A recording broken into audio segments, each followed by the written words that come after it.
Swastiastu, Namo Buddhaya, Salam Kebajikan.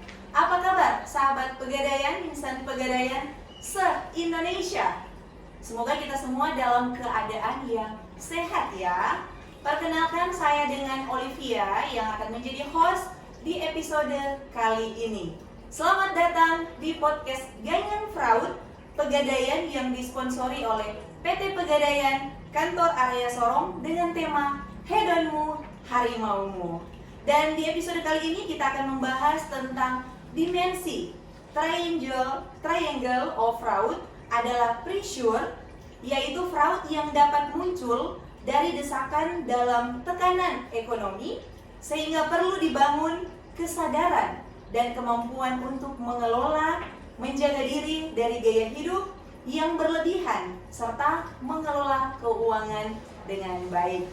Insan Pegadaian sudah hadir bersama kita pada pagi hari ini Bapak Isfani Buamona selaku Kepala Departemen Produk Non-Gadai PT Pegadaian Area Sorong yang merupakan narasumber kita pada podcast Ganyan Fraud hari ini. Selamat pagi Pak Isfani. Selamat pagi Mbak Oli, Assalamualaikum warahmatullahi wabarakatuh. Apa kabar hari ini? Alhamdulillah sampai saat ini masih tetap dalam lindungan Tuhan, amin.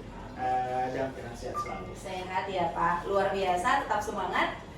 Insan Pegadaian, sekedar informasi, program Ganyan Fraud merupakan program yang diselenggarakan untuk menumbuh kembangkan kesadaran dalam mengimplementasikan budaya anti fraud pada setiap insan Pegadaian dan sebagai upaya untuk menurunkan potensi kejadian fraud baik dari segi frekuensi maupun nominal.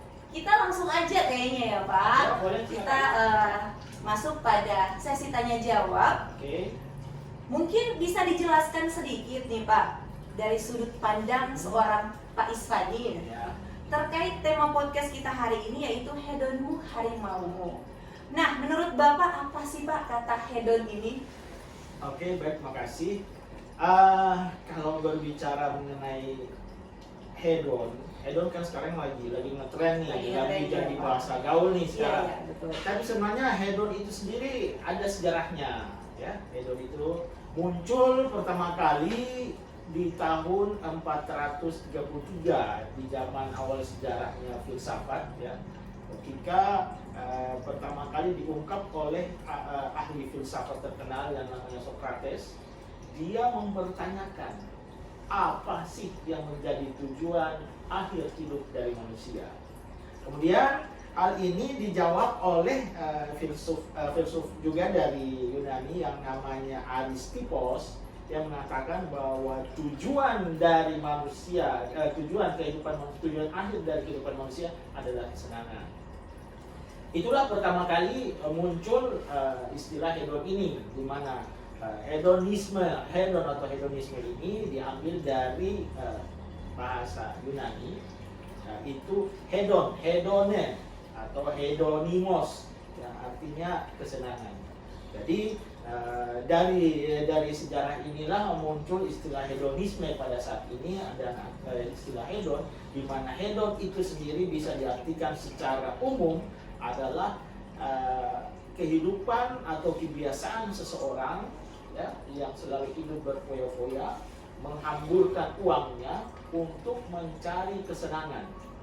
Jadi dengan melakukan berbagai kegiatan untuk mendapatkan kesenangan, dia rela untuk hidup bermewah-mewah, menghabiskan uangnya. Atau dengan kata lain, hedon ini adalah gaya hidup untuk mencapai atau memaksimalkan kesenangan dengan meminimalkan yang namanya rasa sakit. Demikian. Oke, jadi seperti itu ya Pak. Jadi kata hedon ini merupakan suatu kebiasaan atau kesenangan berfoya-foya ya Pak. Oke, siap Pak. Ada pertanyaan lagi Pak, pertanyaan selanjutnya. Mungkin pertanyaan ini bukan hanya dari insan Pegadaian, sahabat Pegadaian. Bisa juga mungkin pertanyaan ini timbul dari masyarakat umum, dari sahabat Pegadaian yang mungkin menyaksikan podcast kita kali ini.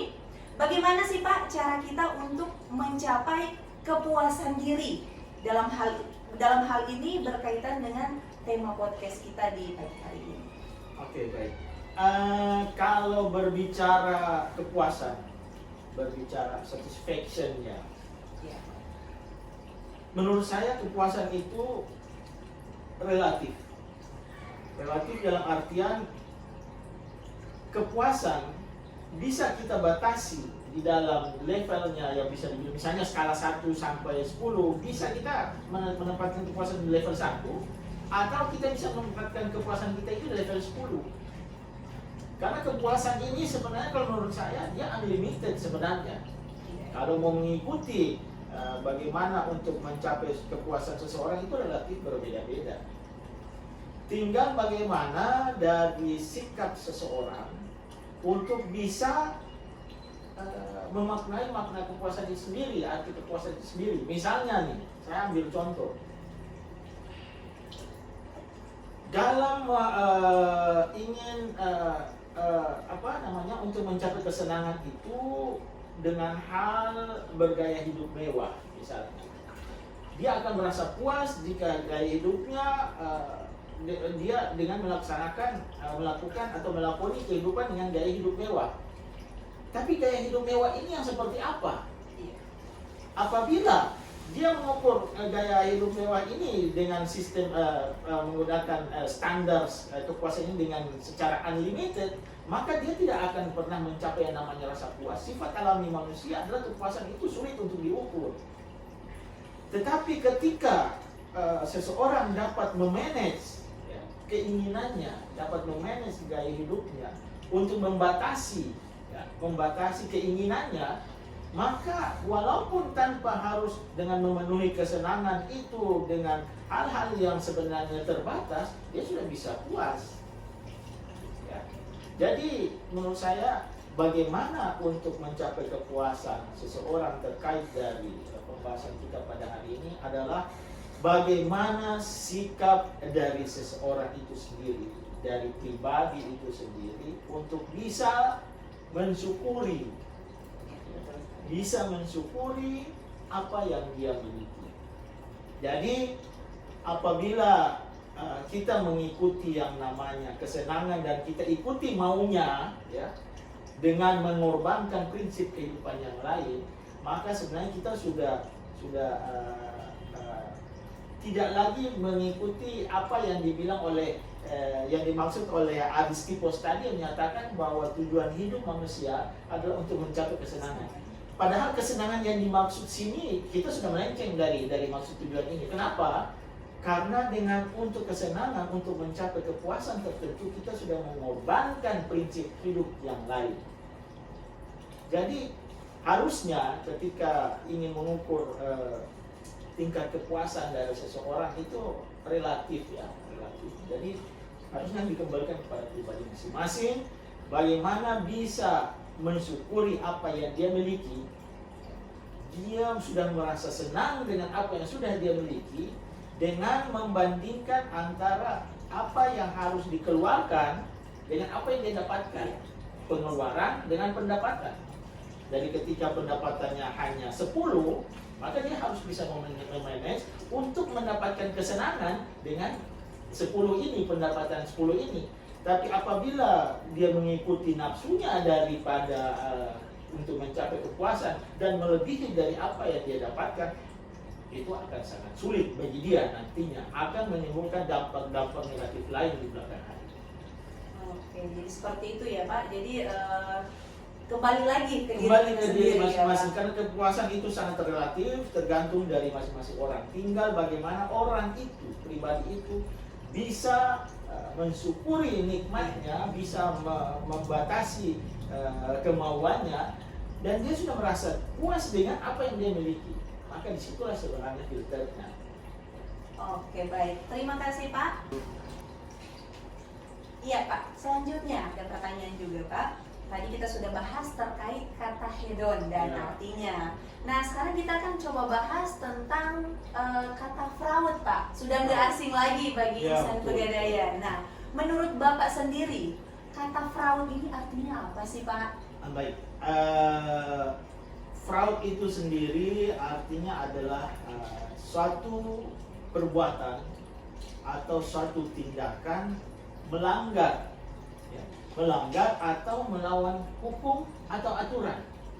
Jadi perbuatan atau tindakan melanggar atau melawan hukum dan aturan yang dilakukan baik oleh perorangan, ya, dilakukan seseorang untuk mendapatkan keuntungan pribadi ataupun keuntungan secara kelompok yang dilakukan secara langsung maupun tidak langsung. Jadi intinya adalah satu perbuatan yang melanggar hukum yang dilakukan oleh seseorang, ya, baik langsung dan tidak langsung untuk mendapatkan keuntungan pribadi dan keuntungan secara bersama-sama. Itu yang dinamakan dengan fraud. Ya, siap, Pak. Jadi pengertian umumnya kira-kira seperti itu ya, Pak. Nah, menurut Bapak sendiri, apakah dua kata ini ada kaitannya yang sudah kita bahas sebelumnya, Pak, antara kata hedon dan juga fraud?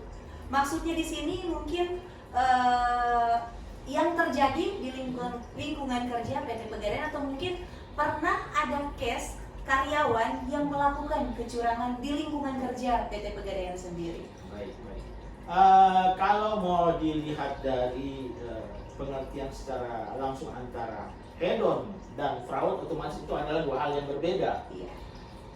Tapi kalau kita hubungkan di dalam dunia kerja, ya, khususnya dalam PT Pegadaian misalnya, ini kadang ada hubungan yang secara tidak langsung terjadi. Iya. Kenapa saya mengatakan demikian? Ada, ya, kadang pegawai kita, teman-teman kita insan Pegadaian, yang dengan menganut, bisa dibilang menganut gaya hidup hedon tadi, Iya. di mana kemewahan yang selalu diutamakan, di mana kesenangan yang selalu diutamakan, terkadang gaya hidup dari pribadi ini, gaya hidup dari orang ini bisa menyebabkan dia melakukan fraud di dalam pekerjaan. Kenapa bisa demikian? Kembali ke yang saya bahas di pembahasan tentang hedon tadi. Iya. Bagaimana cara mengatasi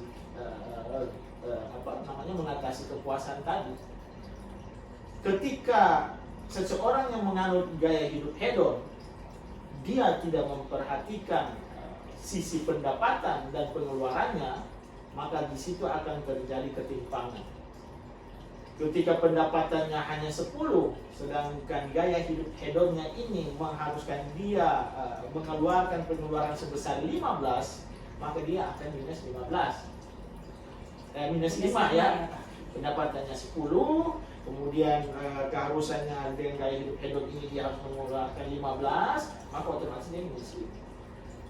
Awal-awal mungkin tidak terlalu terasa. Ketika ini terus terakumulasi antara besar pasak daripada tiang, ya, bahasanya, gaya hidupnya yang menuntut dia harus mengeluarkan uang sekian banyak, tetapi pendapatan dia tidak mengikuti gaya hidupnya dia ini akan menimbulkan keinginan dia untuk mencari tambahan dari penghasilan ini untuk bisa mengikuti gaya hidupnya yang dengan gaya hedonisme tadi.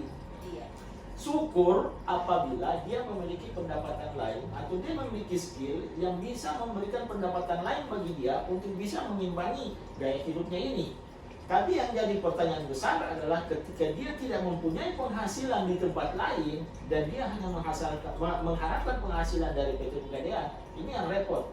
Ketika penghasilannya tidak naik, sedangkan gaya hidupnya naik, takutnya akan timbul di dalam hatinya untuk bisa memenuhi keinginannya tersebut dengan cara melakukan tindakan-tindakan kecurangan di dalam pekerjaannya untuk memenuhi kehidupannya tadi, memenuhi gaya hidupnya tadi. Akhirnya terjadilah fraud. Nah, kalau sudah terjadi demikian dan misalnya satu kali dia melakukan, tidak ketahuan, semakin lama semakin besar yang dia lakukan tindakan fraud, dan itu semuanya bisa jadi terakumulasi menjadi suatu perbuatan yang semakin besar dan akhirnya bisa merugikan dirinya sendiri, merugikan rekan-rekan kerjanya, dan bahkan merugikan perusahaan. Jadi keterkaitannya memang kalau kita bandingkan, kalau dibilang ada keterkaitannya, ada keterkaitan antara gaya hidup hedonisme dan kemungkinan terjadinya fraud di dalam dunia kerja. Oke, baik. Terima kasih Pak untuk penjelasannya. Nah, kira-kira Pak, ketika terjadi case seperti yang Bapak jelaskan tadi, kira-kira bagaimana sih Pak seharusnya seorang pemimpin di lingkungan kerja itu sendiri dalam menyikapi kejadian kecurangan seperti yang sudah Bapak jelaskan tadi? Baik, ya. Sebagai seorang pemimpin, mungkin bagi saya ya, ini cara-caranya orang juga berbeda-beda. Iya. Setiap pemimpin mempunyai tips and trick yang berbeda-beda. Mungkin Iya. bisa bagaimana sih cara mengatasi agar hal ini tidak terjadi di unit kerjanya. Tapi kalau saya misalnya dihadapkan seperti itu, seharusnya kita bisa melakukannya dari sebagai seorang pemimpin, kita harus bisa mengupayakan untuk melakukan tindakan pencegahan dari awal. Bagaimana sih cara pencegahannya? Kita sebagai seorang pemimpin harusnya sudah bisa melihat bagaimana gaya hidup dari rekan kerja kita. Iya. Bagaimana gaya hidup rekan kerja, bagaimana gaya hidup bawahan kita di unit kerja dibandingkan dengan penghasilan dia. Ya. Kita walaupun memang kita tidak tahu persis berapa sih penghasilan seseorang karyawan kita, ya, pegawai bawahan kita, tapi setidaknya kita sudah bisa mengetahui skala gaji seseorang dengan grade sekian, gajinya berapa, kira-kira grade sekian gajinya berapa. Kita langsung bisa membandingkan, bukannya langsung menuduh ya, kita bukan langsung menuduh, tapi sebagai tindakan pencegahan, kita sebagai seorang pemimpin harus bisa sudah melihat apabila gaya hidup dari bawahan kita ini sudah melebihi, kira-kira sudah melebihi daripada penghasilannya dia, tanpa ada penghasilan tambahan, maka hal ini perlu diwaspadai. Kita sebagai seorang pemimpin harus perlu waspada. Ada apa ini? Apakah jika memang gaya hidupnya itu dia mampu menjalani gaya hidup hedonisme dengan penghasilan yang ada, syukur, tidak masalah. Iya. Tapi apabila dia melakoni gaya hidup hedonisme dengan penghasilan sekarang sebenarnya tidak cukup, itu yang harus diwaspadai. Apa yang harus dilakukan oleh seorang pemimpin? Pertama, mungkin menurut saya lakukan pengawasan secara dekat, ya, lakukan waskat di unit kerja yang bersangkutan dari bawahan kita. Ada hal-hal yang wajar tidak, ya, misalnya dalam taksirannya, melakukan taksiran wajar tidak, jangan sampai situ ada ternyata yang namanya taksiran tinggi misalnya, jadi ini orang berupaya untuk menaikkan taksiran misalnya, ya, untuk mendapatkan uang pinjaman yang lebih dengan berbagai cara, misalnya dia bisa mendapatkan keuntungan dari tindakan taksiran tinggi tadi. Atau kita juga bisa memperhatikan perubahan, misalnya kenaikan OSR yang secara tiba-tiba, misalnya bisa jadi dia melakukan gak efektif dan lain sebagainya. Untuk apa? Untuk bisa memperkaya dirinya tadi. Gak efektif bisa dilakukan, atau numpang gadai. Banyak hal-hal negatif yang bisa dilakukan untuk bisa memperkaya atau memberikan keuntungan dirinya. Maka paling utama yang harus dilakukan oleh seorang pemimpin adalah bisa melakukan waskat sesuai dengan SOP. Oke, siap Pak. Luar biasa penjelasan di pagi hari ini. Nah, masih ada pertanyaan Pak. Sesuai dengan penjelasan Bapak tadi, ternyata tema kita hari ini sangat berkaitan ya Pak, hedon dan juga fraud. Nah, ketika terjadi kecurangan di lingkungan kerja, kira-kira apa saja kerugian yang misalnya berdampak pada yang pertama Pak, perusahaan, yang kedua dampak kepada atasan maupun rekan kerja yang ada di lingkungan kerja tersebut, dan kira-kira Pak, apa saja sanksi yang akan diterima oleh si pegawai atau karyawan yang melakukan kecurangan maupun mungkin orang-orang yang terlibat ketika hal ini terjadi. Kalau kita berbicara dampak dari perbuatan fraud ini, terkait dengan kerugian apa yang bisa ditimbulkan dan lain sebagainya itu banyak. Kerugian itu sendiri ada, menurut saya ada dua macam. Kerugian secara material dan kerugian secara imaterial.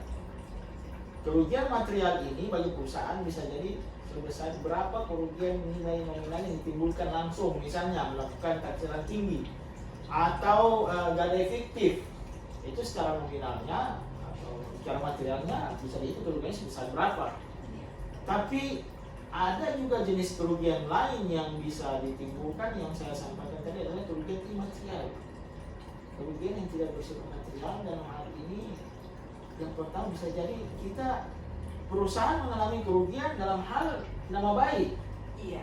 Apabila si karyawan ini melakukan fraud yang berkaitan dengan nasabah, misalnya melakukan dia mengambil uang dan lain sebagainya dari nasabah, otomatis tingkat kepercayaan dari nasabah ini akan semakin menurun terhadap perusahaan kita.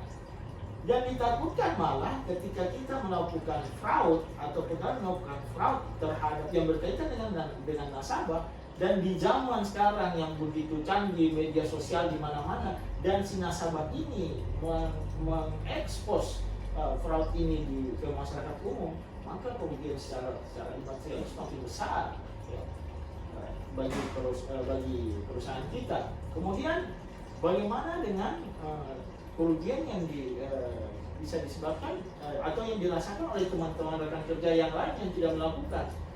Tentu secara psikologis ini sangat-sangat berdampak buat teman-teman yang lain. Kenapa?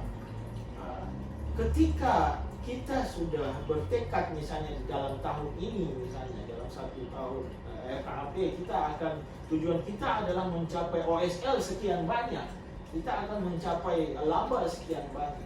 Dan ternyata dalam perjalanannya itu ada salah satu rekan kerja, anggota tim yang melakukan fraud dan menyebabkan ketidak tercapainya tujuan yang sudah ditetapkan tadi. Secara psikologis ini akan mempengaruhi kinerja dari tim, jangan mempengaruhi orang lain. Hal-hal seperti inilah yang harus kita hindari untuk terjadi. Nah, terkait dengan sanksi, yang jelas sanksi bagi si pelaku fraud ini tetap ada. Bagaimana tingkatan sanksinya itu nanti ditentukan oleh kita punya tim SPI yang akan, tim auditor yang akan melakukan itu. Apabila mereka menemukan terjadinya pelanggaran atau tindakan fraud di dalam satu unit kerja, mereka lah yang nanti menentukan kira-kira pelanggaran seperti ini dengan kerugian sebesar ini, kira-kira apa sanksi apa yang akan diberikan? Apakah dengan hanya memberikan peringatan berupa SP1, SP2, SP3, kemudian dengan penggantian ganti rugi, tuntutan ganti rugi, dan atau bahkan juga sampai dengan tingkat pemecatan, dilakukan PHK atau pemutusan hubungan kerja. Bahkan jika kerugian ini juga menimbulkan secara material sangat besar, maka tidak menutup kemungkinan bisa dituntut sampai ke jalur hukum untuk dipidanakan. Maka saran saya sih sebaiknya kita sama-sama menghindari ya dari perbuatan fraud ini, karena sangat-sangat merugikan diri kita, sangat merugikan rekan kerja kita, merugikan keluarga kita, merugikan perusahaan kita. Siap. Terima kasih Pak, luar biasa penjelasannya. Pastinya banyak pihak yang dirugikan ya Pak. Nah, misalnya di lingkungan kerja nih Pak, ada pegawai yang melakukan kecurangan, mungkin karena yang melakukan ini teman baik rekannya Pak, dan nggak mau nih saya ketahuan sampai melaporkan si rekan saya ini. Nah, jadinya saya nggak melaporkan langsung ke atasan saya mungkin. Kira-kira di Pegadaian sendiri Pak, ada nggak satu sistem yang khusus untuk melaporkan adanya kecurigaan atau kecurangan, pelanggaran yang terjadi yang sifatnya rahasia seperti itu Pak? Ada ya, jadi kita di Pegadaian punya yang namanya whistleblowing system ya. Jadi apabila ada indikasi ada indikasi di satu unit kerja terjadi pelanggaran atau ada indikasi fraud di situ, tetapi tidak berani untuk melaporkan karena misalnya pertimbangan yang melakukan fraud adalah teman baik, yang melakukan fraud adalah rekan atasan, ya misalnya. Dan orang jadi takut, bagaimana kalau saya laporkan, nanti gimana nanti hubungan saya dengan mereka? Laporkanlah melalui whistleblowing system, karena di dalam sistem whistleblowing system ini kerahasiaan identitas dari pelapor itu sangat dijaga, dirahasiakan betul, sehingga apabila kita melaporkan itu yang terlapor tidak akan mengetahui siapa sebenarnya yang melapornya kalau melalui sistem whistleblowing system ini. Dan yang jelas jangan rekan-rekan merasa ragu untuk melaporkan, karena apabila kita tidak melaporkan suatu tindakan fraud dan nantinya di belakang hari diketahui oleh auditor misalnya, atau ada rekan kerja lain yang melaporkan melalui whistleblowing system, kita nanti takutnya akan menjadi yang namanya mengetahui tapi tidak melaporkan. Repot lagi gitu. Kita bisa saja kena sanksi dari perbuatan fraud yang sebenarnya kita tidak melakukan itu. Jadi saran saya adalah apabila kita melihat ada indikasi pelanggaran atau ada indikasi tindakan fraud di unit kerja kita, jangan ragu-ragu untuk laporlah melalui whistleblowing system, karena di situ identitas dari sang pelapor ini itu sangat dirahasiakan, dijamin kerahasiaan. Oke, siap Pak, begitu ya. Pastinya si pelapor akan merasa aman ya Pak ketika identitasnya dirahasiakan. Dan Pak, yang kalah penting informasinya juga harus valid tentunya ya Pak. Iya betul, ada bukti-bukti ya, lampirkan bukti-buktinya. Iya betul sekali. Baik Pak, sebelum mengakhiri podcast kita di hari ini, mungkin Bapak bisa menyampaikan beberapa hal untuk insan Pegadaian agar kita semua terhindar dari fraud. Ya, baik, terima kasih. Kalau menurut saya, bagaimana agar kita semua insan Pegadaian bisa terhindar dari fraud? Sebenarnya sejak awal penciptaan manusia, sejak kita dilahirkan, di dalam diri kita itu sebenarnya sudah menjadi bawaan, sudah ditanamkan oleh Tuhan Sang Pencipta di dalam pribadi setiap orang itu satu hal yang begitu canggih sebenarnya, yang tidak mampu diciptakan oleh manusia sampai dengan dunia yang ada saat ini, yaitu yang namanya hati nurani. Hati nurani ini adalah sebenarnya sebagai early warning system yang sudah diberikan oleh Tuhan kepada setiap manusia. Early warning system atau sistem peringatan dini kepada kita untuk bisa membandingkan mana perbuatan yang baik dan mana perbuatan yang tidak baik. Jadi sebenarnya filternya early warning system itu sudah diberikan oleh Tuhan kepada kita. Tinggal bagaimana kita bisa menjaga agar sistem yang sudah ditanamkan di dalam kita itu bisa tetap terjaga, sehingga ada apabila terbersit di dalam hati kita untuk melakukan hal-hal negatif, early warning system tadi berbisik di dalam hati nurani kita bahwa jangan, itu salah. Bagaimana yang cara kita agar menjaga agar ini bisa terjaga adalah dengan tetap mendekatkan diri kepada Tuhan sesuai dengan agama dan kepercayaan masing-masing, bekerja sambil tidak melupakan ibadah, bekerja merupakan suatu ibadah, sehingga hati kita, batin kita selalu dijaga oleh Tuhan untuk tidak melakukan hal-hal yang merugikan diri kita, anak istri kita, rekan kerja, atasan, bawahan perusahaan kita, dan yang jelas untuk negara kita. Jadi intinya pesan saya adalah mari kita dekatkan diri kita kepada Tuhan agar Tuhan selalu menjaga diri kita dari perbuatan yang kira-kira nanti melanggar hukum atau tindakan fraud.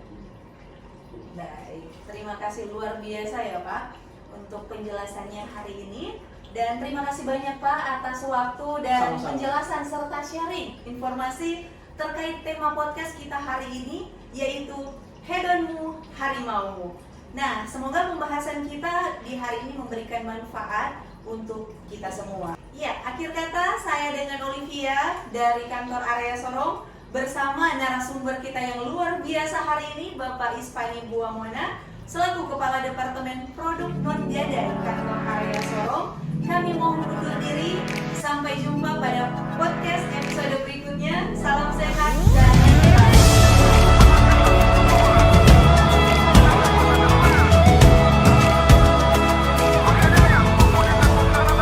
Bersama satukan langkah